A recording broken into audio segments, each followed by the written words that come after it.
Entonces hoy comenzamos con la segunda parte de Sean ustedes santos. La segunda parte de esta lección de Levítico se subtitula Los estatutos para una vida santa y abarca los capítulos 19 al 20, de los cuales nosotros hoy vamos a ver el capítulo 19 solamente porque es muy extenso.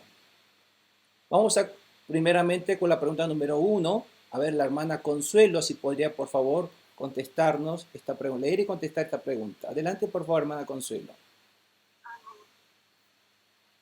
¿Cuál es la causa de que el pueblo de Israel debía ser necesariamente santo?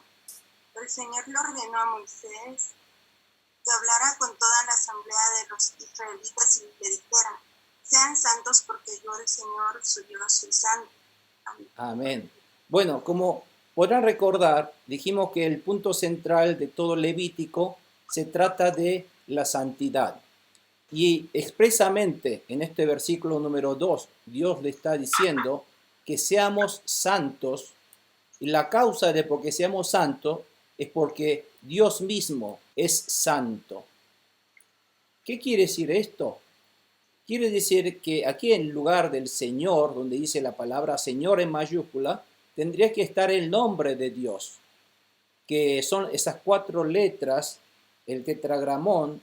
Ahí tendría que estar las 4 letras del nombre de Dios, que en una época se estimaba que se llamaba Jehová. Porque el nombre de Dios es santo. ¿Qué significa eso?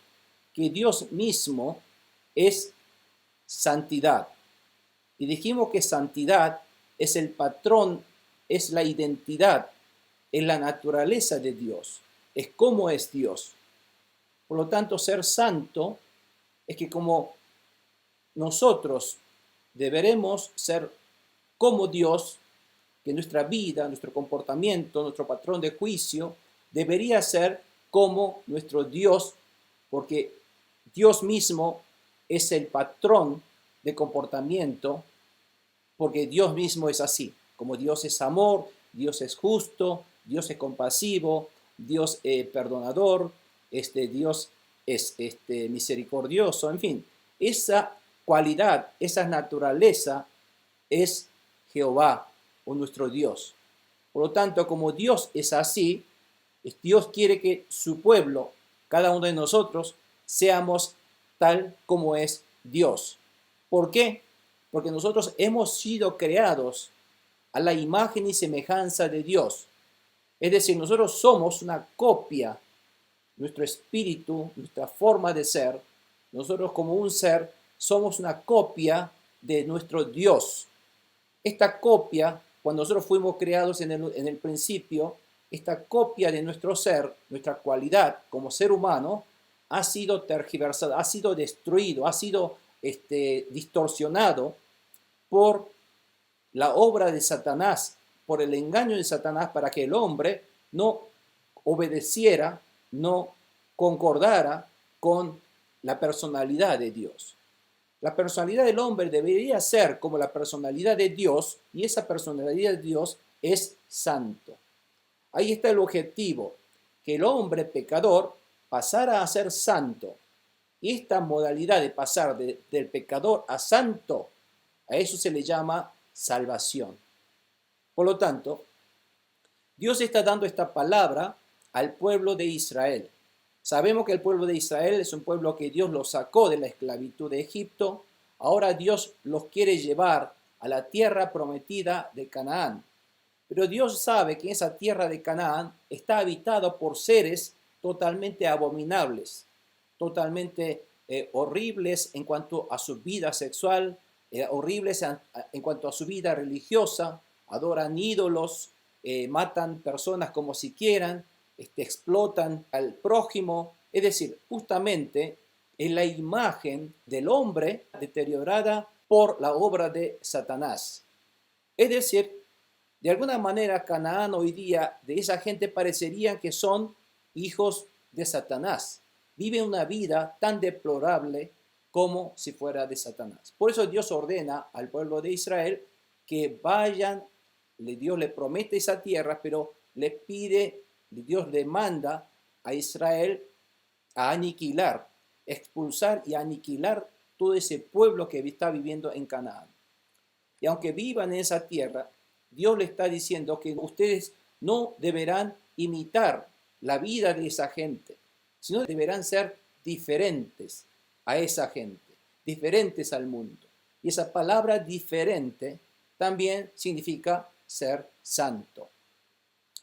Vimos la semana pasada que el pueblo de este Dios, que Dios lo está mandando a Canaán, debe ser básicamente, en primer lugar, puro sexualmente. Cuando el hombre se degenera, cuando el hombre peca, el efecto de ese pecado nace como una promiscuidad sexual. Por lo tanto, si uno entra en adulterio, si entra en actos sexuales pecaminosos, eso es evidencia de que el hombre está en medio del pecado. Pues por eso Dios, primeramente, básicamente, el pueblo de Dios debe ser puros sexualmente.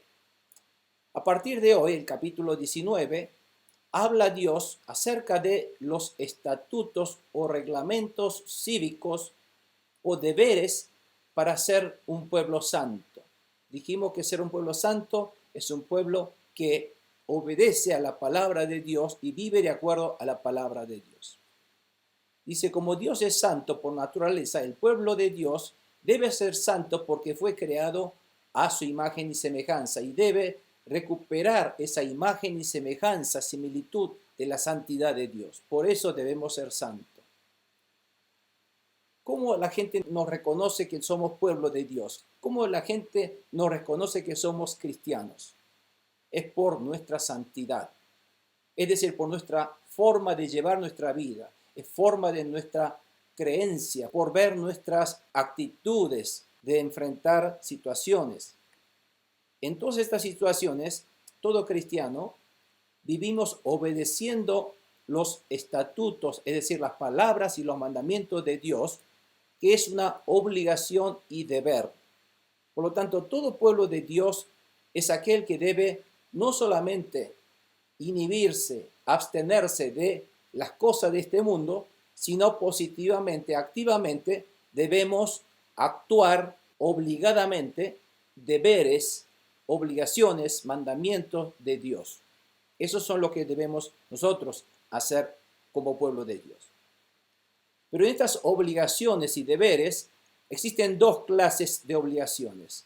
En primer lugar existen las obligaciones hacia Dios y en segundo lugar existen las obligaciones hacia el prójimo, hacia el hombre. Por lo tanto, Dios en estas palabras de hoy nos está dando obligaciones o deberes, estatutos que debemos respetar y obedecer hacia Dios y luego hacia el prójimo.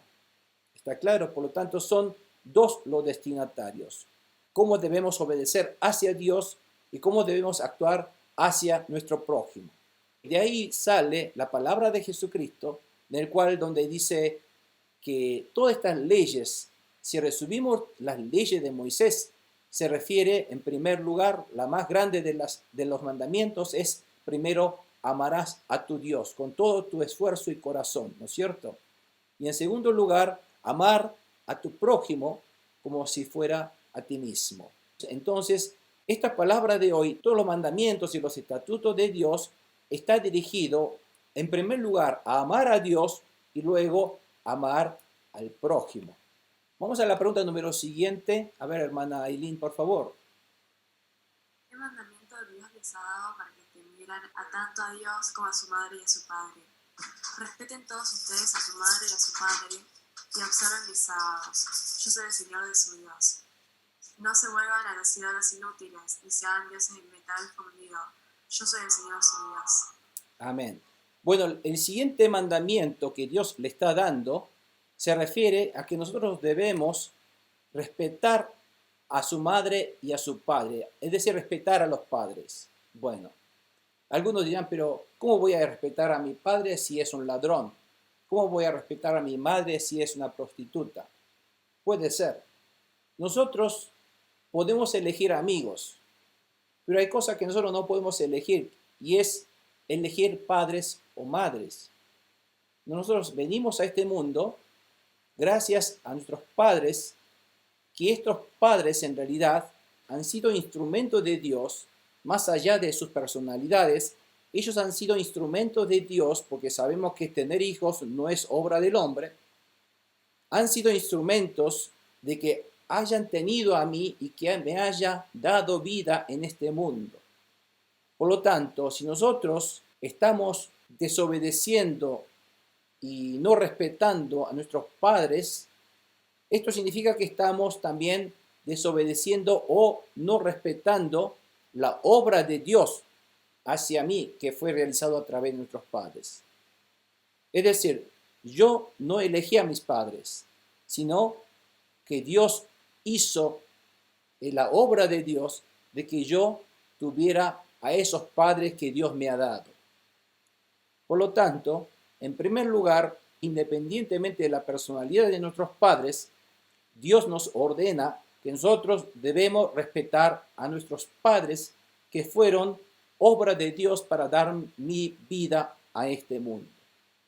Por lo tanto, el respetar a nuestros padres es orden de Dios que debemos respetar, porque de esa manera, si respetando a nuestros padres, estamos respetando a nuestro Dios. ¿Se entiende? Por eso Dios está diciendo, yo soy el Señor su Dios, por lo tanto, respeten. Y dice, no se vuelvan a los ídolos inútiles y ni se hagan dioses de metal fundido, que son simplemente estatuillas, porque nuestro Dios es el verdadero Dios y al cual nosotros debemos respetar. La primera obligación de uno hacia el prójimo, Dios nos está diciendo, es de respetar a los padres que Dios nos ha dado, independientemente de cómo sean ellos. Así como uno respeta a los padres, hay que respetar a Dios cumpliendo ¿con qué cosa? Los sábados. ¿Qué es los sábados? ¿Se acuerda? Los sábados es el símbolo de glorificar a Dios. Es el día en el cual debe uno glorificar, adorar a Dios. Y no adorar a los ídolos inútiles, y no estar malgastando mis valiosos tiempos de nuestra vida en cosas inútiles. Es decir, adorar ídolos hoy día, nadie hoy adoramos ídolos, pero el adorar a ídolos es dedicar nuestro tiempo vanamente, inútilmente. Por ejemplo, no gastar mis valiosos tiempos de nuestra vida en cosas inútiles como videojuegos, chateos, empezar a perder tiempo en eso, o hacer apuestas, buscar placeres carnales, pornografías, buscar el dinero o la lujosidad, buscar la lujosidad, etc. Todas estas cosas vanas que perseguimos en la vida son ídolos inútiles para nuestra vida. Por lo tanto, si nosotros obedecemos y respetamos a nuestro Dios en verdad, debemos respetar los sábados, que es nuestra vida sabática de adoración a Dios. ¿Se entiende? Y si nosotros adoramos a Dios, no solamente debemos dedicar el domingo para ir a la iglesia, para adorar a Dios y dedicar el resto de la semana para mi vida, sino dedicar el resto de la semana también para Dios. Eso es el objetivo y la voluntad de Dios hacia mí. Debemos glorificar a Dios en toda nuestra vida y no solamente en los domingos, en el culto, sino nosotros estaríamos más adorando a la vida mundanal, a los ídolos, al tiempo mío que muchas veces pasamos inútilmente, y eso es adorar ídolos hoy día, vanamente. Por lo tanto, Dios nos está dando las pautas de cómo debe ser un pueblo de Dios, aprovechar al máximo es el tiempo que Dios nos ha dado, también es respetar a nuestro Dios. ¿Está claro? Vamos a la pregunta número 1 siguiente. Pastor, ya que está con su micrófono, ¿por qué no me contesta la pregunta número 1 siguiente? Adelante, por favor. Bien. ¿Cómo ordena Dios ofrecer los sacrificios para que sean aceptados? Cuando le ofrezcan al Señor un sacrificio de comunión, háganlo de tal manera que el Señor lo acepte de buen agrado. Cómanselo el día en que lo sacrifiquen o al día siguiente. Lo que sobre para el tercer día deberán quemarlo. Si alguien lo come el tercer día, tal sacrificio no le será válido, pues la carne ya se habrá descompuesto. Cualquiera que lo coma sufrirá las consecuencias de su pecado por profanar lo que ha sido consagrado al Señor. Tal persona será eliminada de su pueblo. Amén. Bueno, para un poco responder a esta pregunta, debemos hacer un poco de memoria a esos sacrificios que nosotros hemos aprendido, ¿se acuerdan? Había 5 clases de sacrificio. ¿Cuáles eran? ¿Se acuerdan rápidamente? El sacrificio de holocausto, el sacrificio de cereal, después estaban los 2 sacrificios por el pecado y la culpa, y por último estaba el sacrificio de comunión. Acá Dios está hablando de todos estos sacrificios, el sacrificio de comunión. El sacrificio de comunión también se podía clasificar en 3 subcategorías. El sacrificio de comunión era un sacrificio en el cual salpicaba o derramaba su sangre del animal sobre el altar, entonces ofreciendo de esa manera la sangre del perdón de pecado también. Fíjense que en todos estos sacrificios, excepto el de cereal, existía la sangre, lo cual significaba la expiación, el perdón de pecados, porque el hombre siempre, para poder acercarse a Dios, tenía que derramar sangre como purificación, como perdón de pecados. Después, en el caso del sacrificio de comunión, solamente se ofrecía a Dios las grasas y la parte de los riñones de ese animal, como las entrañas, ¿no es cierto?, como el corazón, lo mejor de nuestro corazón hacia Dios, por el agradecimiento. Entonces, dijimos que en ese sacrificio de comunión existían 3 subcategorías. Los sacrificios de comunión no eran obligatorios. Aquellos sacrificios de comunión eran a voluntad de cada uno según 3 motivos. En primer lugar, puede ser sacrificio de comunión de agradecimiento a Dios. En segundo lugar, sacrificio de comunión de voto. Cuando yo quisiera prometer algo hacia Dios, que viviré tal manera o que ofreceré esto así al Señor, bueno, eso se llama sacrificio de comunión de voto. Y después existía el tercero, que es sacrificio de comunión voluntarios. Es decir, cuando uno quiera, porque un día quiere glorificar a Dios, entonces decide ofrecer este sacrificio de comunión voluntarios. En todos estos 3 sacrificios solamente se ofrecía la sangre y el centro, o sea, lo más valioso de ese animal, a Dios, quemándolo en el altar. Quedaban los restos del animal como la carne, y esa carne Dios permitió para compartirlo entre los sacerdotes y la gente del pueblo en general. Por lo tanto, el tenor de este sacrificio es de un agradecimiento, una euforia, una fiesta, un festejo, un agasajo. Un poco tenía ese motivo el sacrificio de comunión. Por eso se llama sacrificio de comunión. Hay una comunión en la comunidad de Israel. Hay una unidad, por lo tanto, hay una forma de compartir el amor de Dios. Hay forma de compartir y agradecer lo que Dios le ha bendecido a uno, en fin. Pero Dios le está mandando a los israelitas en recordar este sacrificio en especial de comunión de entre los 5 sacrificios, porque este sacrificio de comunión tiene una connotación muy especial. Es un acercamiento y un allegamiento hacia Dios, el hombre pecador. En definitiva, lo que Dios quiso hacer a través de todos esos sacrificios es llegar a que el hombre pecador pudiera ser perdonado de sus pecados para llegar a la comunión, para llegar al acercamiento del hombre pecador hacia el Dios santo.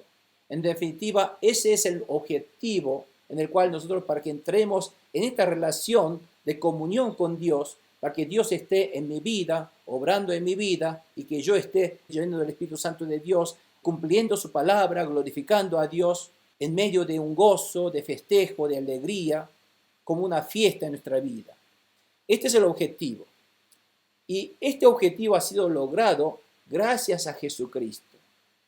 Por lo tanto, la Biblia dice que el sacrificio de Jesucristo ha sido como un sacrificio de comunión para acercar al hombre pecador hacia Dios, lograr la comunión del hombre con Dios. Por Por lo tanto, Dios le hace hincapié en este sacrificio de comunión porque es el sacrificio en el cual está simbolizando el objetivo de lo que Dios quiso hacer a través de todos estos sacrificios, que es una manera de adorar a Dios. Por lo tanto, dijimos que había distintos tipos de deberes y estos deberes y obligaciones, justamente esta parte se refiere a las obligaciones o deberes hacia Dios. Y el sacrificio de comunión, dice Dios, debe ser tal como Dios manda, que es de buen agrado para Dios. ¿Por qué? El sacrificio de comunión es un sacrificio en el cual se asemeja mucho a las fiestas paganas, de matar un animal, compartir su carne y hacer una fiesta. Entonces, para que Dios no confunda este sacrificio con los sacrificios paganos de una fiesta, Dios le está diciendo que esto tiene que respetarse tal como Dios manda con las pautas que Dios le está dando. En especial, le está diciendo, cuando ustedes coman, cómalo en ese día que lo sacrifiquen, o al menos hasta el día siguiente, dependiendo del tipo o su categoría de sacrificios. ¿Por qué Dios lo está apresurando a comer esa carne rápidamente? En primer lugar, puede ser porque la carne se echa a perder al pasar más de 2 días. Por lo tanto, si pasa al tercer día, Dios ordena para que directamente lo queme y no coma. Primeramente, puede ser que sean por razones higiénicas, pero en realidad tiene otra connotación espiritual. Lo que significa que cuando uno debe comer esa carne, ese sacrificio, lo debe comer rápidamente, aceptarlo, recibirlo rápidamente. Y para poder compartir esa carne lo más rápidamente en el día, en un día limitado como al día siguiente, lo que debe hacer es apresurarnos a asimilar ese sacrificio de comunión. Lo cual está diciendo que nosotros, a nuestro Jesucristo, que fue un sacrificio de comunión para la humanidad, debemos recibirlo inmediatamente, que lo recibamos a Jesucristo inmediatamente y no demoremos tanto, porque si nosotros tenemos que compartir esa carne en el día con mayor cantidad de personas, que es todo el pueblo en general, uno debe moverse rápidamente para compartir esa carne a toda la gente en el mismo día, moverse rápidamente, ser muy apresurados y diligentes en hacerlo. Ahí está el significado de que nosotros a Jesucristo lo debemos recibir y a transmitir y a compartir diligentemente y rápidamente. Por eso Dios lo está apresurando en 1 día o 2 días. Y fíjense qué pasa, en el tercer día ya no existe más.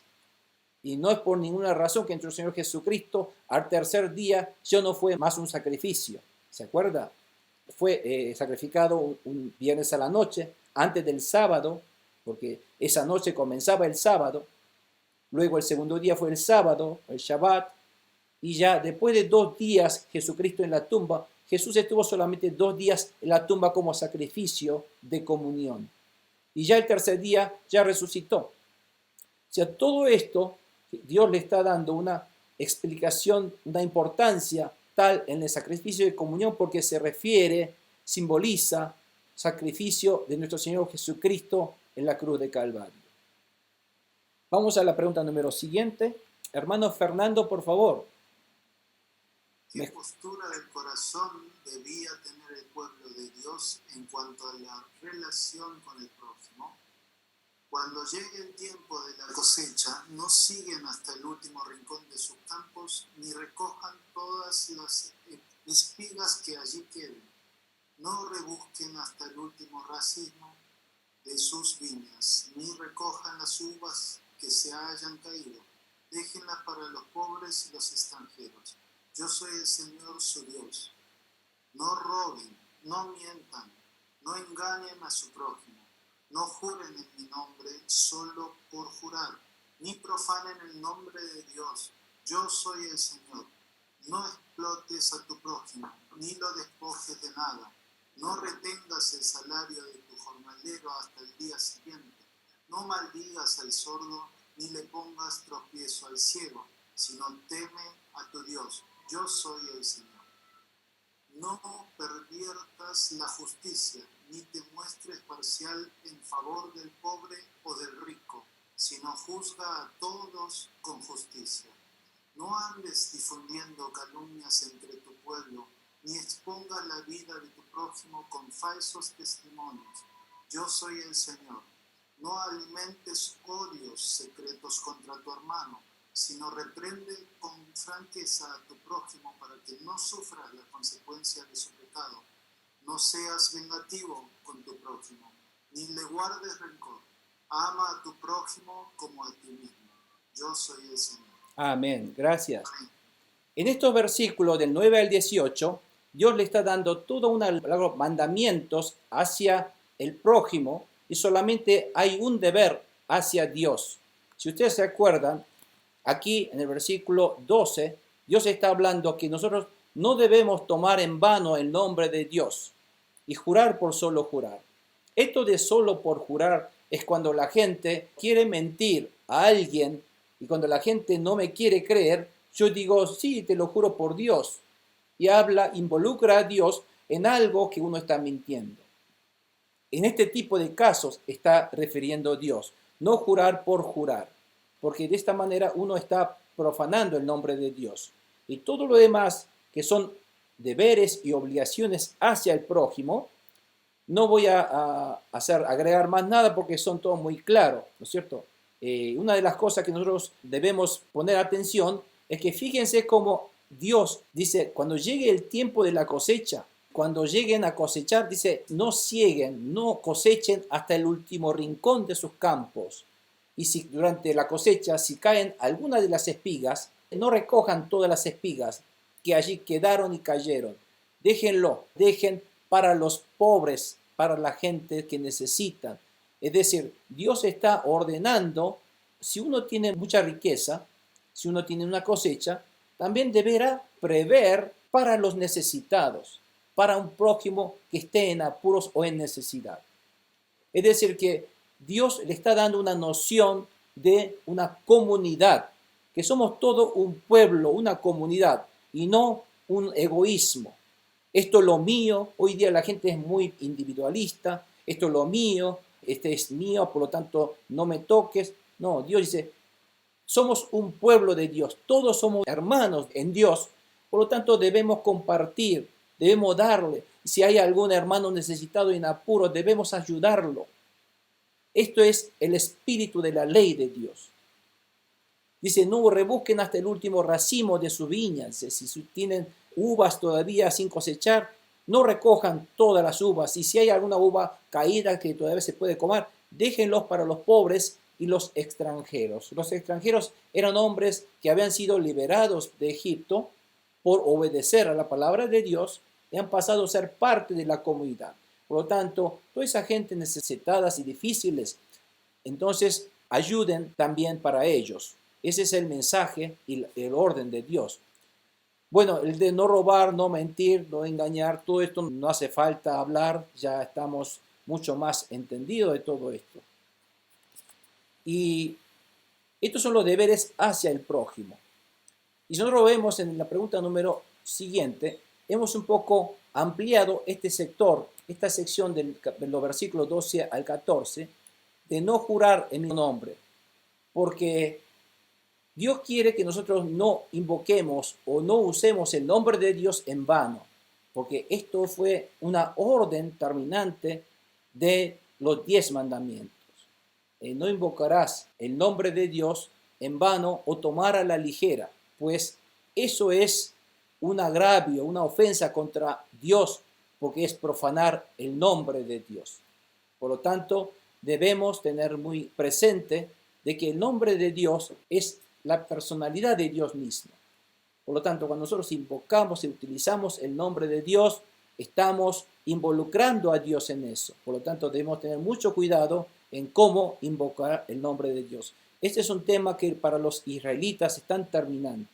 Ellos ni siquiera invocaban por temor a profanar el nombre de Dios, no invocaban el nombre de Dios. Y por eso perdieron el nombre de Dios, justamente.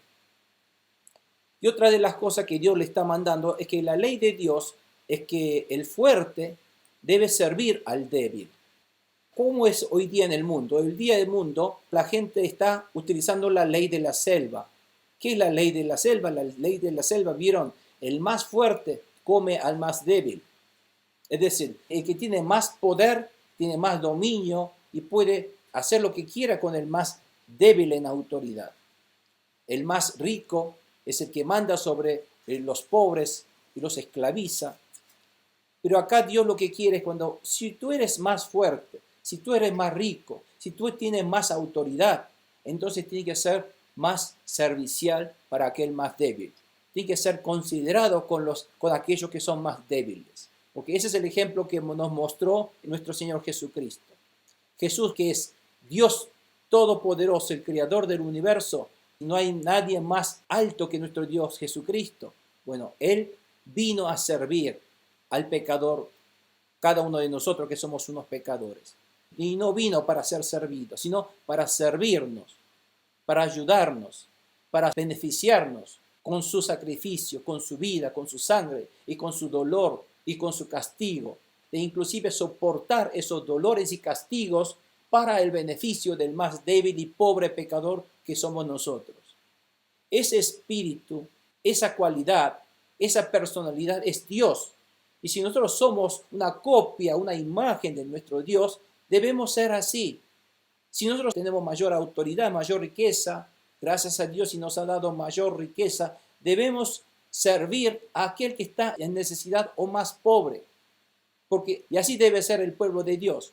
Porque así es santo de Dios y así debe ser el pueblo de Dios santo. Eso es la santidad. Y Dios es el precursor, entonces, como ustedes podrán ver, de los derechos humanos.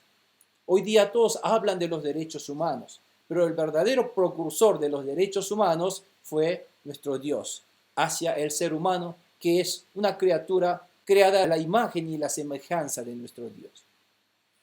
Vamos a la pregunta número 3, volvemos a la hermana Consuelo, por favor. Adelante, hermana Consuelo.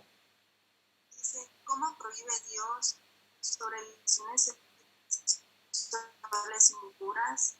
Cumplan mis estatutos, no crucen animales de especies diferentes, no planten en su campo dos clases distintas de semilla, no usen ropa tejida con dos clases distintas de hilo. Si un hombre se acuesta con una esclava prometida a otro en matrimonio, pero que aún no ha sido rescatada ni declarada libre, a los dos se les impondrá el castigo debido, pero no se les condenará a muerte porque ella aún no ha sido declarada libre. No obstante, el hombre deberá ofrecer al Señor un camero como ofrenda por su culpa. Lo llevará a la entrada de la tienda de reunión. Y el sacerdote hará expiación ante el Señor por el pecado cometido. De este modo su pecado le será perdonado. Amén. Gracias, hermana. Bueno, en estos versículos hay dos temas que está hablando. El primer tema se refiere a no mezclar, a no cruzar distintos tipos de especies diferentes. En segundo lugar, habla acerca de un dueño de una esclava que se acuesta con una esclava que estaba ya comprometida con otro esclavo. Entonces, en ese caso, ¿qué pasaría? Pues en primer lugar, habla de no mezclar o no cruzar animales o plantas, inclusive hasta la ropa. Dice que Dios no teja con distintos tipos de hilo. Dios no le gusta mezclas. ¿Por qué? Dios quiere que todas las especies sean tal cual como Dios los ha creado. Esta ideología de mezclar cosas, especies, se le llama en términos teológicos el sincretismo. El sincretismo es una terminología teológica que significa mezclar o cruzar razas o mezclar diferentes ideologías. Dios prohíbe el sincretismo. El mezclar especies es algo que desafía contra la creación de Dios. Dios no los ha creado así. Por lo tanto, va en contra de la voluntad de Dios. Hoy día los científicos están tratando de hacer muchos experimentos de cruza de diferentes razas y especies, lo cual está dando como resultado distintos tipos de monstruos. Y no viven correctamente como debe ser porque no es la manera ideal como Dios los ha creado. En tema de las cruzas de especies tenemos que tener muy claro que es algo que va en contra de la creación de las leyes de Dios. Pero en realidad toda esta mezcla, lo que Dios realmente no quiere es en realidad el sincretismo espiritual. Es decir, mezclar distintas religiones o distintas doctrinas religiosas, porque eso es un pecado para Dios. En la época de Israel, en la época antigua, también había este tipo de mezcla de religiones. Es decir, un politeísmo, creer que todo es Dios, un panteísmo. Es decir, Dios no quiere que haya mezclas espirituales de distintas religiones. En ese momento, la gente, inclusive dentro del pueblo de Israel, había gente que adoraban a Dios junto con sus ídolos. Esto es una mezcla. Dios no quería este tipo de mezclas. Por lo tanto, Dios no quiere que hoy día estemos mezclando lo que es de Dios y con las costumbres mundanas. El mezclar las costumbres mundanas con los preceptos de Dios es pecado. Si el mundo acepta el homosexualismo y quieren aceptar el homosexualismo dentro de la fe del cristianismo, eso es mezclar especies, mezclar dos cosas que no se deben mezclar. Mezclar o aceptar el gnosticismo. El gnosticismo siempre fue una amenaza constante dentro de la religión, aún en la época de Jesús, después de cuando los cristianos empezaron a aumentar en su número. El gnosticismo radica sus bases no en la fe cristiana, sino en la filosofía griega, en el cual ellos crean dualidades. La ciencia griega, la filosofía griega, hablan de dualidades. Si hay día, hay noche. Si hay el bien, está el mal. Por lo tanto, ellos ven como un ideal antagónico entre lo carnal y lo espiritual.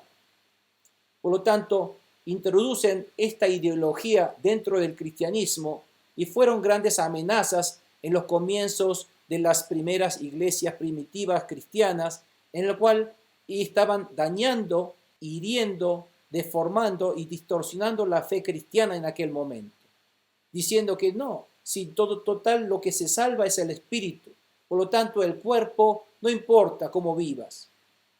Mal. Dios no está buscando eso. Vieron hoy en Levítico como Dios quiere que también nuestra vida carnal lleve en santidad. Pero el gnosticismo atacaba contra eso, afectaba contra eso. Decían, total, el que se salva es el espíritu. Por lo tanto, lo carnal no importa cómo vivas. Entonces, eso era una herejía en ese momento que la iglesia debía ser muy cauteloso de rechazar en aquel momento. Hay gente que todavía siendo cristiano buscan el tarot o la nigromancia, ¿no es cierto? Para buscar a ver dónde está mi suerte, cuál será mi futuro. Bueno, todo eso es una mezcla de las costumbres mundanas con los preceptos de Dios que debemos totalmente erradicar. Hasta en ese tema tenemos que ser puros. Por lo tanto, en Romanos 12:2 está claramente diciendo que no se amolden al mundo actual. Es decir, el cristiano es como el salmón, que yo le puse el ejemplo. ¿Por qué? Vieron que el salmón es un pez que nada contra la corriente, no se deja llevar por la corriente. Por lo tanto, el cristianismo no es el que se deja llevar por la corriente del mundo, de la costumbre del mundo. El cristianismo es el que va en contra de la corriente del mundo, como el salmón, y navega y nada con gran esfuerzo para lograr nuestros objetivos y las metas que Dios nos ha señalado. Por lo tanto, amados hermanos, debemos ser muy cautelosos en no mezclar, sino ser muy cautelosos y no amoldar al mundo actual, a la costumbre del mundo, sino ser puros en cuanto a los preceptos y las doctrinas que Dios nos ordena en Levítico. Eso es realmente cómo debe ser un verdadero cristiano, hijo de Dios, es ser santo también. Bueno, vamos a la pregunta número 3, siguiente, hermana Aileen de Buenos Aires, por favor. ¿Qué estatutos debían obedecer para poder comer de los frutos abundantemente cuando entren a la tierra de Canaán? Cuando ustedes entren en la tierra y planten cualquier clase de árboles frutales, durante 3 años no comerán su fruto, sino que la considerarán inmundo. En el 4.º año todo su fruto será consagrado como una ofrenda de alabanza al Señor, y en el 5.º ya podrán comer su fruto. De este modo aumentarán sus cosechas. Yo soy el Señor, su Dios. Amén.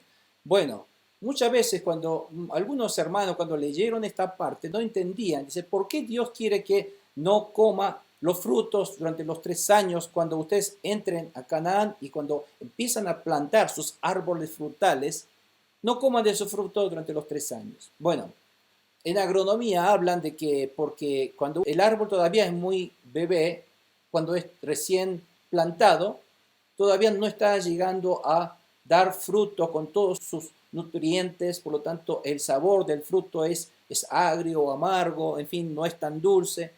Voy a hablar de eso, también tiene sus razones biológicos. Pero más allá de esto tiene una connotación espiritual. Es decir, Dios dice, yo soy el que te hice entrar en esa tierra. Si ustedes plantan algo, no es por obra o por mérito de ustedes que obtengan esos frutos. Recuerden que esos frutos son míos y yo soy el que le estoy dando esos frutos. Por lo tanto, si ustedes comen de esos frutos, lo comerán de acuerdo a mis formas y mandamientos, para que se den cuenta de que eso viene de mis manos. Hasta en los frutos, hasta en las cosechas, debían depender de las órdenes de Dios. Eso es lo que Dios quería acerca de ese mandamiento. Porque si uno obedece a los mandamientos de Dios y no come ese fruto y come el fruto que Dios quiere que coma, esto es aceptar y admitir y considerar que todos los frutos son de Dios y vienen de la mano de Dios. Es por esa razón en el 4.º año Dios ordena que ustedes ese fruto que recojan, que cosechen, tendrá que consagrarlo a mí como ofrenda y un agradecimiento y una alabanza a Dios. Eso es una confesión de que lo que yo he recibido viene de la mano de Dios. Y ya en el 5.º año ustedes podrán comer de su fruto y ya en ese año ustedes van a comer algo mucho más rico, sabroso y abundante que le estoy dando a ustedes. Este es el objetivo del espíritu de esta ley del Levítico en cuanto a las cosechas que obtendrán en Canaán. La pregunta número 4. Hermana Ana, por favor, ¿podría contestarme la pregunta número 4? La hermana Ana de Paraguay, por favor. ¿Cómo advierte Dios a no practicar la costumbre de los gentiles? No coman nada que tenga sangre, no practiquen la adivinación ni los sortilegios. No se corten el cabello en redondo ni se descorten la barba. No se hagan heridas en el cuerpo por causa de los muertos, ni tatuajes en la piel. Yo soy el Señor. No degraden a su hija, haciendo de ella una prostituta, para que tampoco se prostituya la tierra, ni se llene de perversidad.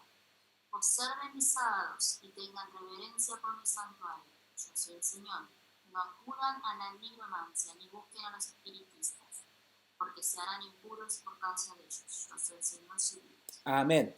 Bueno, como ustedes podrán advertir, todas estas costumbres que Dios está prohibiendo son las costumbres que ya existían en la tierra de Canaán donde ellos van a entrar. Entonces Dios los está preparando a ellos con órdenes a no seguir a las costumbres que Dios no le agrada en esa tierra. Por ejemplo, está el tema de las adivinanzas, el practicar sortilegios, el de despuntar o cortar la barba o modificar la barba, porque la barba es algo sagrado que Dios les ha dado, y no hagan heridas en el cuerpo por causa de los muertos, no fíjense ni tatuajes en la piel, es decir, tampoco hacer de su hija una prostituta, porque ese tipo de prostitución va a empezar a prostituir a toda la gente en general como una costumbre y va a traer una condena y juicio como ha sido en la tierra de Sodoma y Gomorra. Bueno, acá hay una cosa que yo quisiera un poco tocar un poco más a profundidad. Y es el tema de tatuaje que está muy de moda hoy día. ¿Qué piensan ustedes? ¿Está bien hacer tatuajes en la piel hoy día? muchos están haciendo, no sé, allí en otros países en Latinoamérica, pero hubo una gran corriente en estos últimos 10 años, un gran auge de tatuajes. Y la gente como de moda está haciendo tatuajes en la piel. Y nos preguntamos realmente, ¿eso está bien? Inclusive yo he visto aquí en Estados Unidos un copastor del grupo de jóvenes que también se tatuó por todo el cuerpo. Entonces le preguntaron, ¿por qué te tatuaste? Yo me tatué para que los jóvenes no se sientan diferenciados o discriminados porque ellos se acostumbran a hacer tatuajes. Para que todos aquellos que tatúan también puedan venir a la iglesia sin tener prejuicios sobre tatuajes. En un sentido, creo que también eso es razonable, pero me pregunto realmente, ¿es realmente por esa razón que te tatuaste? ¿Es porque te gusta tatuar? ¿Te gustó o quisiste tatuar? ¿No es cierto?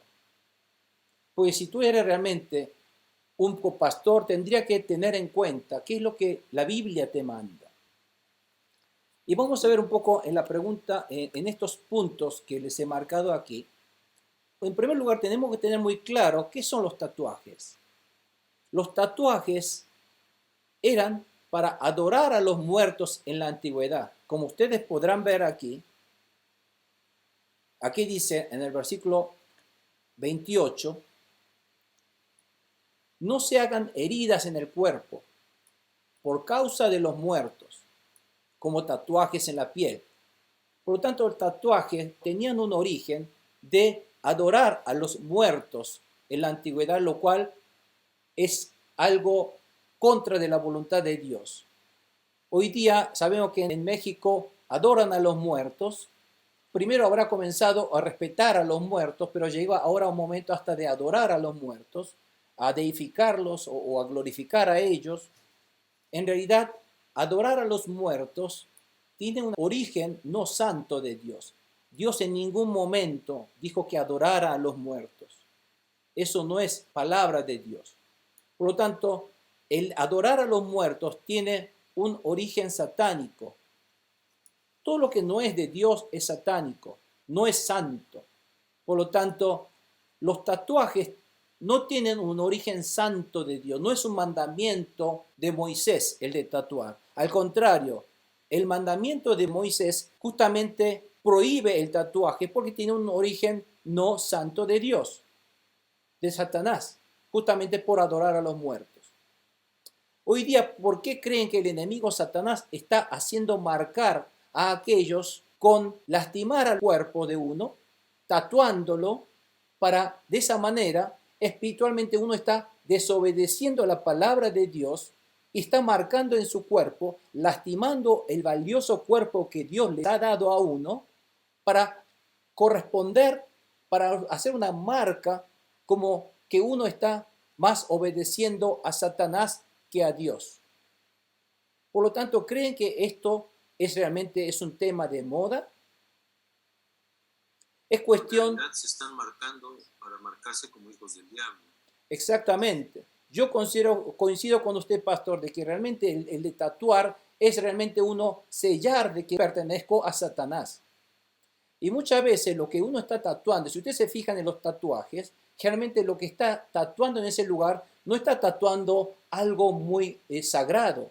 Están tatuando calaveras, serpientes, figuras de mujeres con símbolos sexuales, en fin.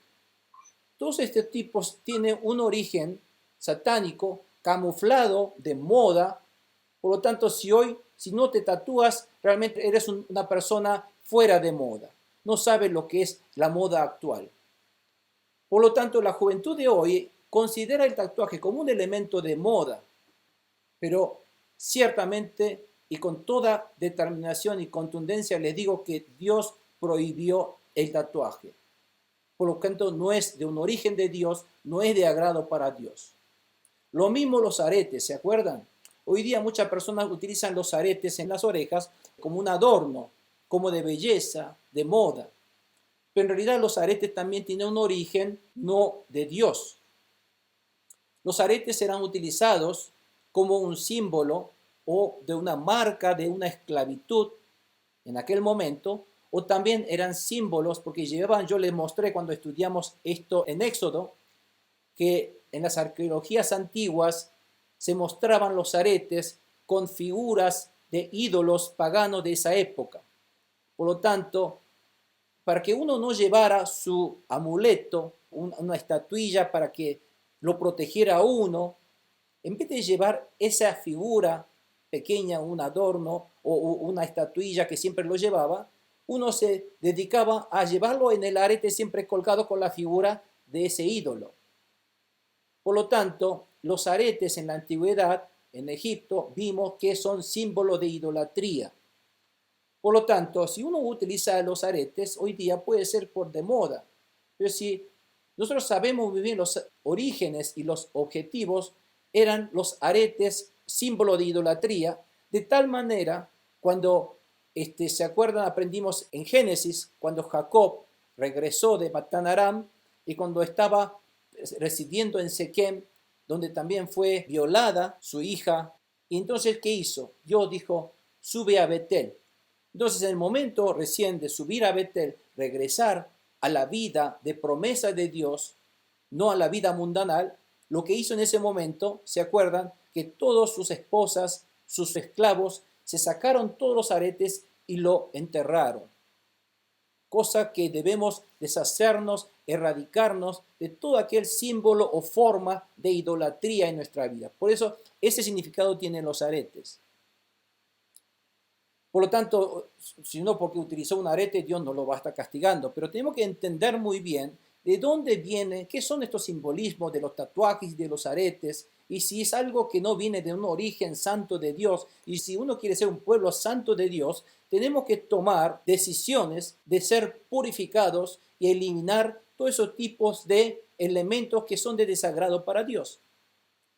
Ya en el mismo hecho de tatuar o en el mismo hecho de ponerse los aretes, hay que pinchar las orejas o hay que pinchar sus cuerpos con muchos pinchazones de agujas. Es dañar el cuerpo. El dañar el cuerpo de uno es también no respetar ese maravilloso cuerpo que Dios nos ha dado, que debemos valorar y preservar. En todo ese sentido, el tatuaje, los aretes, debemos ser también cautelosos en no asimilar. Porque si seguimos tomando estas costumbres mundanas válidas, estamos mezclando costumbres mundanas con preceptos y doctrinas de Dios. ¿Está claro, hermanos? Y eso es ir en contra de la santidad de Dios. Bueno, vamos a la pregunta número... ¿Perdón? Una especie de tatuaje, como dice ahí, ¿no, pastor? Que se lastimaban el cuerpo. El tatuaje es un lastimar el cuerpo.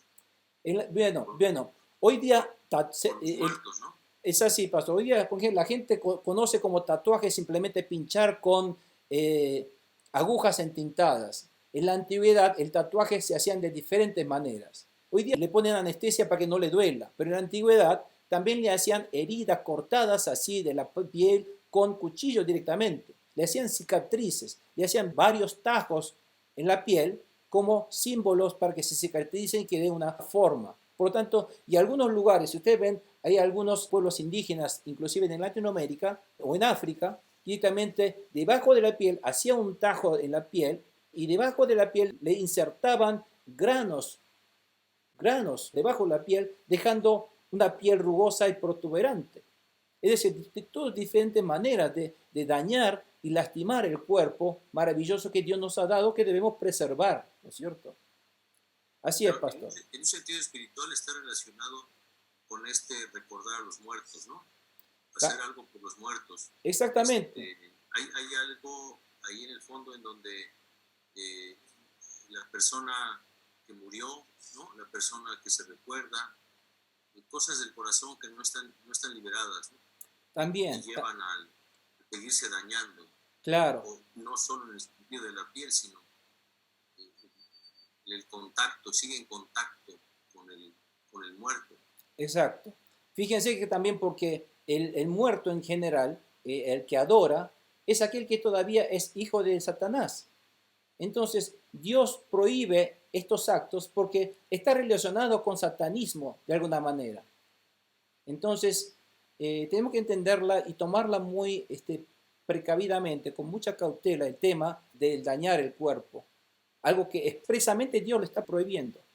Entonces tenemos que tener muy claro esto, a veces como líderes espirituales, como hombres de la palabra de Dios, tratar de explicar claramente en esto y no dejar llevar a la corriente del mundo, de la moda del mundo, y dejar que nuestros jóvenes se contaminen con ese tipo de actos que en realidad son de desagrado para Dios. Hoy día vemos que en todos los jóvenes llevan tatuajes porque el que no lleva tatuajes como que se ha quedado fuera del grupo, de la moda. Pero si ustedes se dan cuenta, generalmente el tatuaje es el símbolo de la mafia, de los drogadictos, de los narcotraficantes. Si eso fuera algo hermoso, bello del ser humano, no, al contrario. Esto es el símbolo de la maldad, del narcotráfico, del gangsterismo, de la pandilla. Entonces, es muy claro de que esto tiene un origen no de Dios y sigue con toda mentira, se está insertando en la sociedad y la juventud actual para poder llevarse sus almas para Satanás. Entonces tenemos que tener muy claro, como yo ayer le dije, no al homosexualismo, no a las cosas mundanas, no a la promiscuidad, no al tatuaje. Entonces muchas personas pueden pensar, pastor, pero usted es muy legalista. No, llámese como quiera, pero esto Dios lo prohíbe porque tiene una connotación espiritual ajena a Dios. Es totalmente algo que es de desagrado para Dios. Si es algo que es de desagrado para Dios, yo no voy a hacerlo. Y no lo hagan. Porque si lo hacen, están desobedeciendo la palabra de Dios. Entonces no hay santidad. Entonces no hay bendición. Es tan claro. Amén.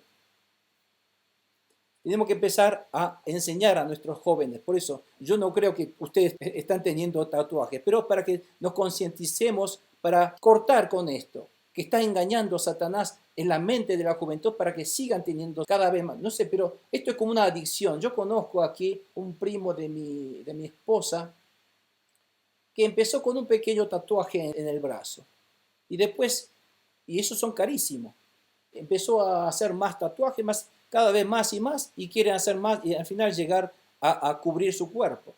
No sé. Y si tienen ganas de glorificar a Dios, habría que gastar tiempo y dinero en otras cosas para glorificar a Dios y no tatuándose. Eso es como enorgullecer a uno mismo, que es el objetivo que quiere lograr Satanás en la vida de uno. Vamos a la pregunta número 4 siguiente. Pastor, por favor. ¿Qué ordenó Dios para realizar una actividad comercial justa? No cometan injusticias falseando las medidas de longitud, de peso y de capacidad. Usen balanzas, pesas y medidas justas. Yo soy el Señor, su Dios, que los saqué de Egipto. Obedezcan todos mis estatutos. Pongan por obra todos mis preceptos. Yo soy el Señor. Amén, amén. Bueno, aquí no hay nada para agregar porque está muy claro, pero lo que Dios está ordenando es que nosotros seamos honestos y justos. Estas son las cualidades del pueblo de Dios que Dios quiere que seamos. Y acá termina diciendo, yo soy el Señor. Dijimos que la parte del Señor debería escribir el nombre de Dios, Jehová o Yahvé o lo que fuere. ¿Por qué entonces en cada una de las partes que Dios está diciendo, yo soy Jehová, yo soy Jehová? Porque se acuerdan ustedes cuando el presidente decreta una ley, él tiene que firmar. Debajo de esa ley tiene que firmar porque está diciendo quién está mandando esta ley, quién está decretando esta ley. Por eso en cada parte Dios está diciendo, esto lo estoy decretando yo Jehová. Estas leyes, por lo tanto, llevan la firma del Creador del universo, nuestro Dios. Por lo tanto, ¿es alguien más grande, alto en autoridad que el Creador del universo, nuestro Dios? No. Por lo tanto, si está firmando por Dios Todopoderoso, el Creador del universo, todas estas leyes son la suprema de las leyes supremas a obedecer. Por lo tanto, tenemos que tener, hermanos, el de no tatuar, todas estas cosas. Algunos lo consideran algo muy liviano o ligero. No. Estas leyes son más supremas que la más suprema constitucional. Es más importante y de mayor autoridad que todas las leyes, porque está firmado por la máxima autoridad del universo, quien es nuestro Dios Jehová o Jesucristo. Amén. Por lo tanto, estas leyes son realmente a tener en cuenta en nuestra vida. debe ser la pauta principal a obedecer en nuestra vida, estas palabras y las leyes de Dios. Muchas veces la gente obedece más a las leyes y las costumbres de este mundo por encima de las leyes de Dios. No. Las leyes de Dios tienen que ser por encima de las costumbres o de las leyes de este mundo. No hay ninguna ley del mundo que sea más superior a esta ley que debemos obedecer al pie de la letra. Amados hermanos, ¿amén? ¿Cuántos dicen amén a esto? Eso significa cada vez cuando Dios dice, yo soy Jehová, yo el Señor. Son órdenes, preceptos de Dios que debemos cumplir a muerte, al pie de la letra, por encima de todo tipo de ideologías o pensamientos. Estos son órdenes vitales, porque al no obedecer recibimos muerte espiritual, pero muerte al fin. Amén. Pero por eso quiero que tengamos tanta noción de esto y demos tanta importancia, porque fíjense hermanos, Dios quiere que el pueblo de Israel fuera santo. El pueblo de Israel no puede ser santo. ¿Cómo puede ser santo? A través de obedecer las palabras de Dios que le manda a sacrificar animales, ofrecer animales. De esta manera le dan todo el lujo de detalle de cómo sacrificar esos animales. Es decir, el hombre pecador puede ser santo y acercarse a Dios a través de cómo, a través de obedecer la palabra de Dios que le manda. Esos mandamientos de sacrificios eran de adoración. Por eso Levítico, si bien el tema central es santidad, habla de acercarse a Dios a través de adoración, a través de ofrendas, a través de cultos a Dios, obedecer a la palabra de Dios. Lo cual significa que el de adorar a Dios es obedecer su mandamiento. El adorar a Dios no es ir solamente un domingo, cantar unas alabanzas, orar y venirse a casa con una Biblia bajo los brazos. El adorar realmente a Dios es vivir la vida obedeciendo la palabra de Dios y cumplir sus mandamientos como hicieron los israelitas en ofrecer los sacrificios. Es decir, hoy día nosotros estamos ofreciendo los sacrificios en nuestra vida. Es decir, nuestra vida tiene que ser una vida de sacrificio de ofrendas, tanto de holocausto, de cereal, de expiación de pecado y también de una fiesta de comunión. Así debemos vivir, pero obedeciendo dentro del mandamiento de la palabra suprema de Dios, firmado por nuestro Dios Todopoderoso, Creador del universo. Eso es santo, eso se llama santidad. ¿Está claro, hermanos? Que Dios los bendiga. Vamos a orar y vamos a agradecer al Señor y terminamos hoy. Continuamos la semana próxima con el capítulo 20. Padre Dios Todopoderoso, estamos aquí, Señor, ante tu santidad para poder ofrecer nuestra vida como una ofrenda de holocausto, de entrega, de sacrificio, una entrega de abnegación, una consagración hacia ti, Señor. Tómanos, recíbenos, Señor.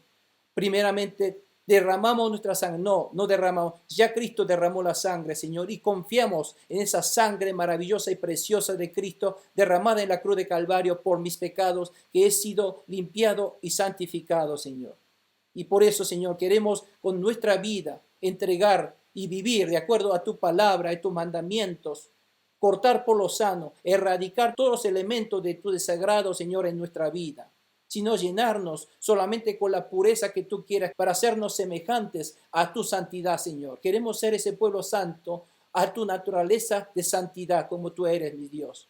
En el nombre de Cristo, bendice a cada uno de los hermanos que han entendido este mandamiento tuyo, esta voluntad tuya de ser santo, Señor, y realmente llevar una vida santa, obedeciendo a cada uno de tus mandamientos al pie de la letra, dándole prioridad a tu palabra, más que las costumbres mundanas, Señor, más que los principios del mundo.